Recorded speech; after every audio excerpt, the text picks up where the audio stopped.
Hey everyone, welcome to episode 95 of the Brunch Ladies of Conshy Consignment. We are here to serve up the week. So hopefully everybody had a good week. It is April 16th now. Yes, so April is in full swing. Spring is here. Things are blooming here in the Lehigh Valley. It's absolutely beautiful. Yeah, so hopefully everybody is doing well. I have my cup of coffee here with me this morning to brunch. Nothing fancy. So different things we talked about this week and things that have been going on at Conshy Consignment. I was enjoying the spring pictures everybody shared of their yards, and especially one of our customers, their new puppy, Indiana, who is just like to die for. She sent a picture of the puppy wearing something she had purchased at Conshy Consignment, a cute little shirt tutu. Oh gosh, I can't even take it. I look at it and I get like tears in my eyes just from the overall cuteness. Love it. Oh, I forgot to use my microphone today. Hopefully the sound is okay. I forgot to plug it in. Let me know in the comments if it's not. All right, so, good morning, Lori. K&L Resale is in the house. Are you still vacationing, my friend? Thank you for joining us on our Insta Resale Therapy live unboxing. That was a lot of fun. We do that Thursday nights at 8 p.m. Eastern, and we never know what we're going to unbox. This week was kind of cool. So we had a lot of charity stuff going on through our Conshy Connects program this week. A lot of items we're selling for Fearless and for the Conshohocken Library, but you can check that out on social media and see the items that we sold on behalf of those accounts. But on the Insta Resale Therapy live unboxing, we got a very generous donation. It turned out to be clothing donation. We unboxed it on Insta Resale Therapy Live because coming up next week, so not this week, but the last week in April, we're going to be focusing on Fox Sake. So it is our dear friend Sherry does a lot of work with Parkinson's research, and you're going to hear her story on Brunch Ladies live next week, or you can tune into the podcast after the fact. So she's going to join us next week, and we're going to be talking a lot about her story and the things she does, and it's so inspirational, and surely you will be able to relate, pass the information on to somebody in your life, whether or not they are dealing with Parkinson's. Unfortunately, a lot of us are in different aspects of our life, different family members, friends, things like that. So you'll hear her story, and it is absolutely phenomenal, the things she is doing and the things she is working toward, and the way we are going to be able to support her. So yay. All right, so that's going to be a lot of fun. But to bring it back around, on Insta Resale Therapy, we got to unbox some of the donations we got for the sale. And these things will be available even before the sale. You'll see them on our app and everything like that. So thank you guys for being there. That was a lot of fun. Thank you all for the donations. This is going to be awesome. All right. So that was pretty much like our What Sold Wednesday. And I was just not surprised. I was heartened to see how many things that we were able to sell on behalf of our fundraising program this week, just as part of our normal business. I mean, some of them were our repeat customers that bought them. Some of them were brand new customers. You never know. You never know. And sometimes you don't even know if you're buying something, because we do all this behind the scenes. If you're purchasing something and it is supporting, or it is on one of our charity accounts. If you're a repeat customer and I know you, I often will say, thank you. But some of our newer customers or people that are just purchasing stuff randomly online, they don't even know what's going on behind the scenes. So, pantyhose versus tights, and are they obsolete? That is the hard-hitting question we had this week on Conshy Consignment on our social media. So I put up the question, do you still wear, or when was the last time you wore pantyhose?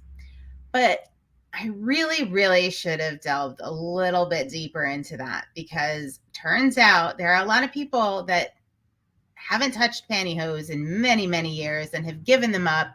It is no longer a part of their life, but they still wear tights. And I think that tights and pantyhose are very, very different. The one exception to this was our friend Rosie, who she does a lot of like vintage lingerie, things like that. She's got a whole awesome aesthetic going on. So she says she does wear pantyhose, but she invests in, and I hadn't heard of these before, sheer tex, because they don't get runners. I guess they're like run proof pantyhose, so she can still have her whole aesthetic and not deal with the runners in the stocking. So does anybody remember? And I remember doing this when I would wear pantyhose, which was quite often in the 80s and 90s.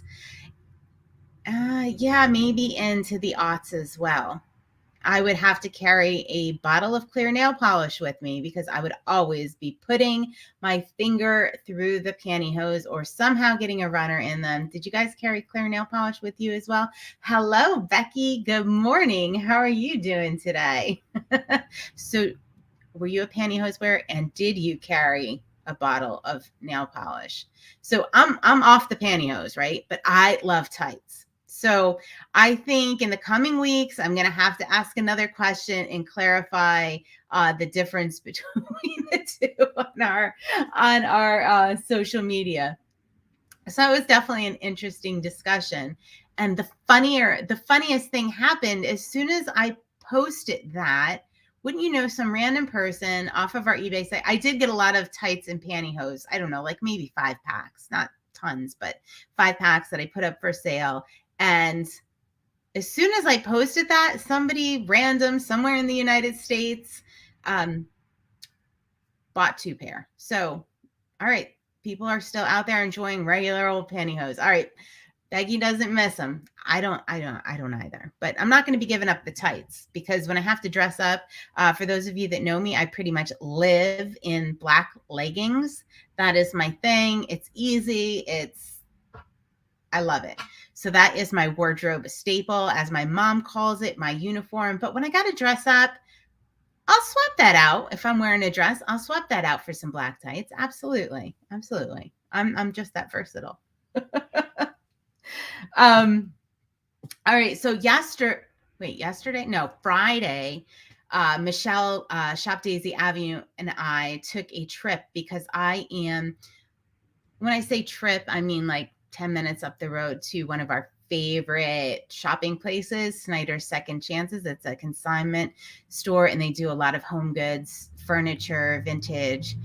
And we rescued some items out of the free bin. So I've talked about this before. So when I go up to Snyder's, when you first walk in, they have a free bin.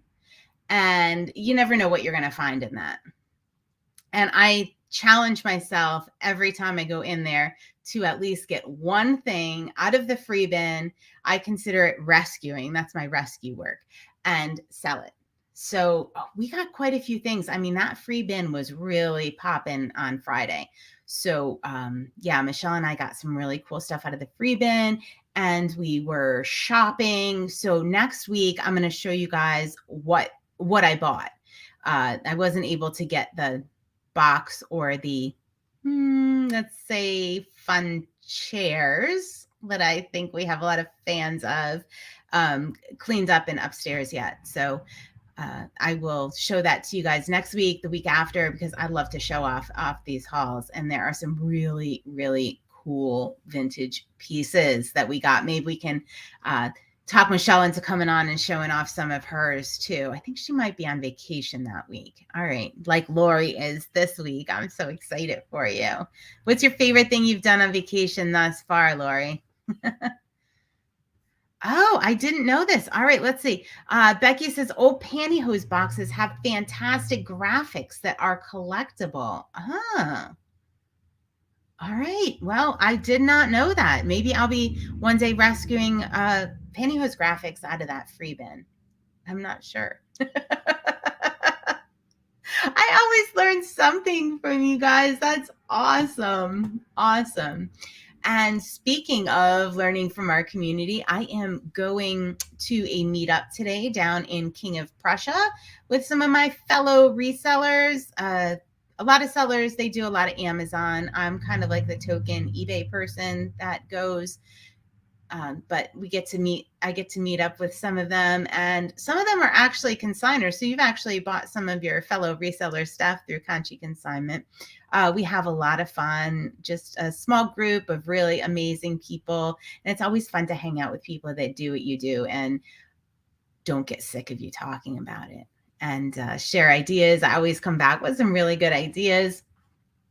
So stay tuned for that. I'm really excited about that. Or if you are in the area and thinking about reselling or just interested, thinking about reselling a reseller in any aspect, come meet up with us in King of Prussia.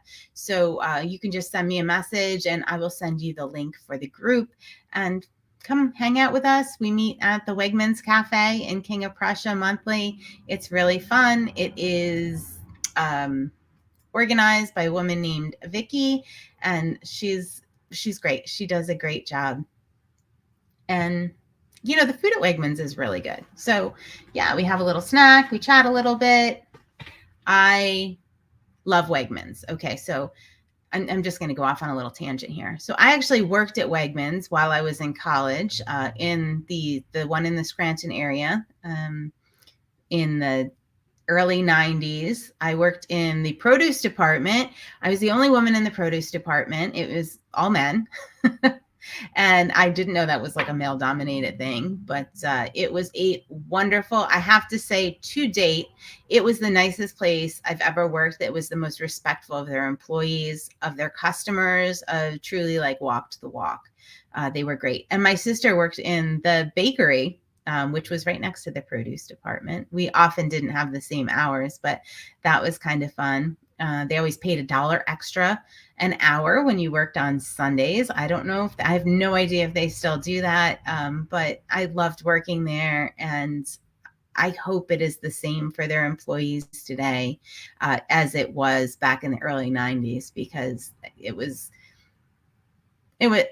really great. And I love to be able to go to places and shop at places that treat their employees so well and in such a respectful manner. So hopefully that's still, I don't know anybody right now that works at Wegmans, but if anybody out there does, let me know and let me know how it is. I won't necessarily broadcast that if you don't want me to, but yeah.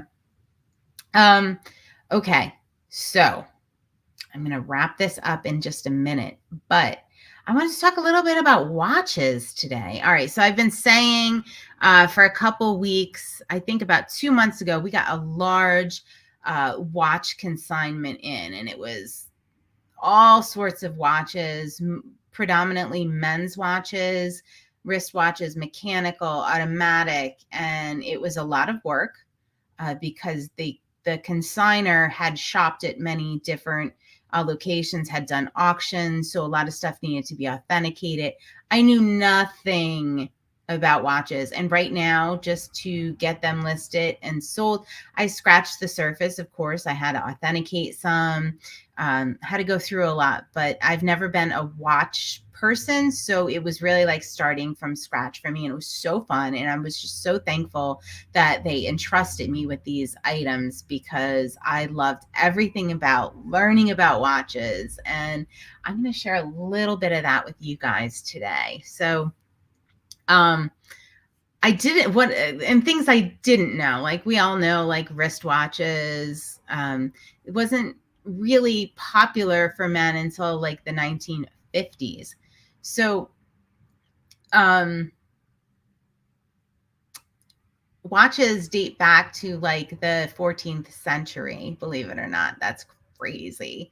The first pocket watch was produced in the late 1500s. And like the earliest clocks, they only had an hour hand. And these were just very primitive. And some of them were actually very ornate from the 1500s. And in the late 1880s, when wristwatches became popular, it was primarily wealthy women who wore them. That I also didn't know. I thought it was always more of like a men's thing, but it was predominantly wealthy women that wore these wristwatches, and that was surprising to me. Then in World War One is really when watches took off. It like military wristwatches, and they were used a lot in battle. And in the 1950s, there was lots of pictures and promotion of soldiers wearing wristwatches, maybe even a little before the 50s, of soldiers wearing wristwatches. And then they really just became more and more popular. And here we are today. We have smartwatches, we have Apple Watch, the Apple Watches, which I think I want one of those. I've been holding off. I don't know. Everybody that has them says they love them. I know a lot of people use them to track their heart rate and stuff like that. So watches look a lot different. And I've never, like with phones now, I don't really see a need for personally for watches. So I was surprised we have a few left of the massive collection we had. And I'll show you guys a couple of those. But how many people are just into it. And I can see why, because it's just the history and the mechanics and everything of these watches is so fascinating. All right, so I got this big consignment of the wristwatches, right? So I had, certain ones I was able to authenticate, decide if they were manual, mechanical, check to make sure they worked.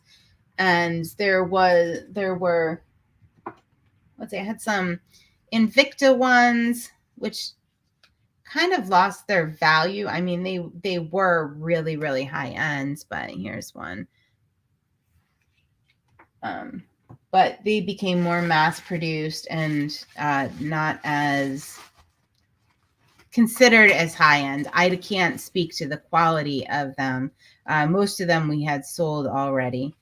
And I had 2 Omega watches, which is, definitely a sought after brand. So I brought them into the jewelers because I needed the case on the back taken off. And I just really didn't want to do any damage to them. So I took them into the jeweler to authenticate and it turned out one was real. It was a 1970s Omega. And it was it 14 karat or 12 karat? I'd have to look it up. I can't remember. 12 karat. So that was really cool. That sold to a collector out in California. This one here I'm showing you was actually, we thought it was an authentic Omega. It's rose gold color, rose gold colored stainless steel.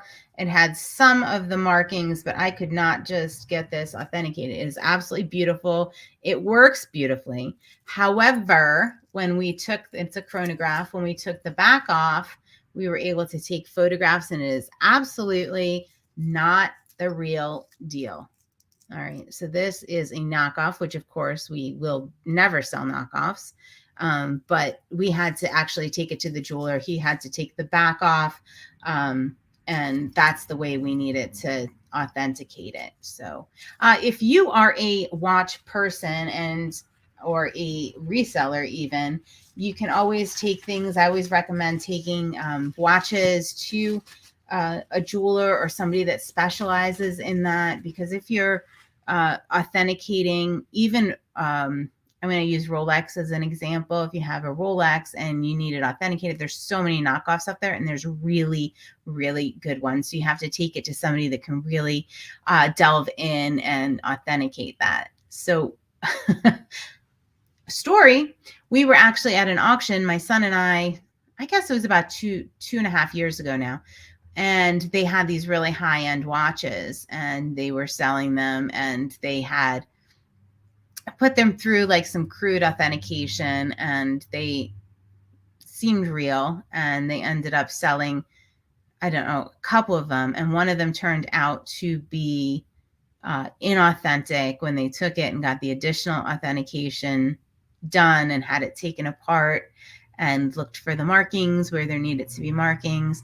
And well, they did rescind that sale and everything was fine. So they didn't actually sell it, but it did go up at auction and it was not authentic. And these are professionals that had looked at this. So it wasn't until it was taken apart and really looked at in detail that they figured that out. So any watch people, just be careful out there. If you're getting into collecting watches, please be careful.